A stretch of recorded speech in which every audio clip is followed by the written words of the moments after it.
দাদা 1 টাকা দিয়ক, দাদা 1 টাকা দিয়ক। দাদা বাইদেউসকল, এই ভিক্ষাৰী দি ঘূৰি চাওক। দাদা বাইদেউসকল, বহুত দিন ধৰি একো খাব পোৱা নাই দাদা বাইদেউসকল। এই মানুহ আহিছে, গাড়ী আহিছে, গুচি গৈছে, 1 টাকাও পৰা নাই তাক লগি বাতিত। হাজিৰাটো নিমিলিবই নেকি আজি? ইয়াৰ বাতিত কেইটামান পচে নগদ টাকা, মোৰ কিয় পৰা নাই? মোৰ আজি ফ্লপে মাৰিব নেকি বিজনেছ? বাইদেউ আহক আহক, অলপ কিবা দিয়ক, 2 টাকা মান। এই ভিক্ষাৰী দি চাব ঘূৰি। খুব হংকিৰা পেয়ে, পইচাটো নেদে নাইয়ে, ঘূৰিও নাচো একবাৰ। কি কৈছা মোক? ভিক্ষাৰী তাৰ ইমান ডাঙৰ ডাঙৰ কথা? ভিক্ষাৰী হলো কি হ'ল? মইতো চুদ ডাকাইত নহয়, ডাঙৰ কথা হ'বই। ভিক্ষাৰীহে তই ডাক্তৰ ইঞ্জিনিয়াৰ নহয়। এই গেণ্ডেৰী জেক, তুই মোৰ ইনকামৰ কথা কি জানা? জানা আছে তোৰ ইনকাম। তোৰ যদি মানে ভাল ইনকাম বাঢ়িতে লৈ তই ভিক্ষা খুজিব লাগে নেকি? এই দেহাত মাংস নহয়তি, তই কক যাবা ইচ্ছা ক, বুলি যাবা নেকি? এতিয়া জাগাৰ নাম ক, মোৰ গাড়ী আহি খাৰা হৈ যাব জাগাত। মই কলেজত যাম, তোৰ যদি দম আছে দেখো মোক গাড়ী আনি আগত। হেল্ল', এই বিল্লু ক'ত আছা? এই কুকুৰে মুটা বাছ ষ্টেণ্ডক লগিয়া। বস, आपके सामने हाजिर हूँ। বাপ্পা ভিক্ষাৰী বস নেকি নে ই? এই ভিক্ষাৰীৰে হওক বা ৰাজাৰে হওক, এতিয়া উঠ আৰু যা তোৰ জাগা। কথা চাচোন তাৰ। এই শুন, পঢ়া পাতি কৰি তোৰ চাকৰি তাকৰি নাপোৱে। এতিয়া প্ৰাইভেট জব ৰিচিবা নাগে, তুই মোৰ ওচৰত আহিবি।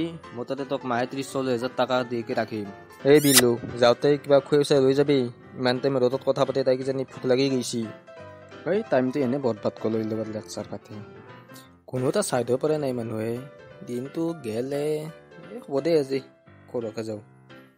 আজাৰে আজাৰে 2 টাকা মেন দি যাৰে, আজাৰে আজাৰে 2 টাকা মেন দি যাৰে।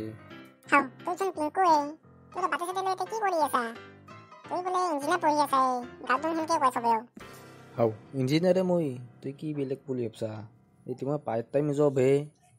তই যাবাৰ গাঁৱত গাড়ী এখন নিছিলি, সেইখন কাৰ? এখন মই নিছো যে, মোৰে গাড়ী। তোৰ যদি গাড়ী চাড়ী আছে, তোৰ লগত ভিক্ষা খোজা বাটত। তুই গুৱাহাটীত টাউনত চলা কথা কি জানবি? ইয়াতে কিমান খৰচ, বস্তু বাহিনীৰ দামো কিমান বাঢ়ছে, গাড়ীৰ তেলৰ দাম বাঢ়ি আছে। গতিকে এইগিলাখান ইনকাম ল'বাই লাগব।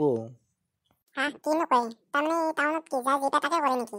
সেনে বোলে পোৱা পৰা এতিয়া কাই কি কৰে হিচাপ নাই। চুৰ কৰে, ডাকাত কৰে, মানুহ মাৰে, ভিক্ষা খোজে, কাই কি কৰিছে হিচাপ নাই। পাছত মাহত ইনকাম কিমান মান হয়? ইনকামৰ কথা কি কম, এনেহেন টাউনত 2-3 ঠাইত মাটি কিনিলো, ঘৰ বান্ধলো, গাড়ী কিনিলো, আছো দে কোনো ৰকম চলি। সেই হিচাপত চোন তই বহুত ডাঙৰ কাম কৰি আছা। ইনকাম মানে গাঁও চলিৰ কথা এনেই আছে, পঠাৰবি মোৰ তাতে। দে বাৰু দে, হ'ব দে। আৰু মই বিজনেছটো ব্ৰাঞ্চ বাঢ়াম, গতিকে গাঁও চলিগিলাখন খবৰ দিবি। গাঁও চলি কোটাই পাওক 2-1 টাকা। আৰু সেতি যে মানুহটো দেখছা, সি 3খন জেচিবিৰ মালিক। সি এনেকে ভিক্ষা খুজে 3খন জেচিবি কিনি ফেলছি। মানুহ পাগলা হৈ যামে। দে তুই পাগলা হবা নাংগে দে, তুই এতিয়া ঘৰকে যা। তো দেৰি নহছি মোৰ লগত কথা পাতি। দেৰি হৈছে, মই এতিয়া যামেই দে। মোৰ এতিয়া টিউচন আছে এতিয়া। যা বাৰু, তোক মই ৰাস্তা মাজে আকৌ খোৱাবা নৰলো। তোক মই খানাই অৰ্ডাৰ কৰি দিম চা অনলাইনত, তই ৰুম যাই পাৱাৰ আগে খানা যাই পাব। পে'মেণ্ট পাতো মই কৰি দিম, চিন্তা কৰবা নাংগে। দে হে, মই দিনটো ইয়াতে সামৰণি দিওঁ দে।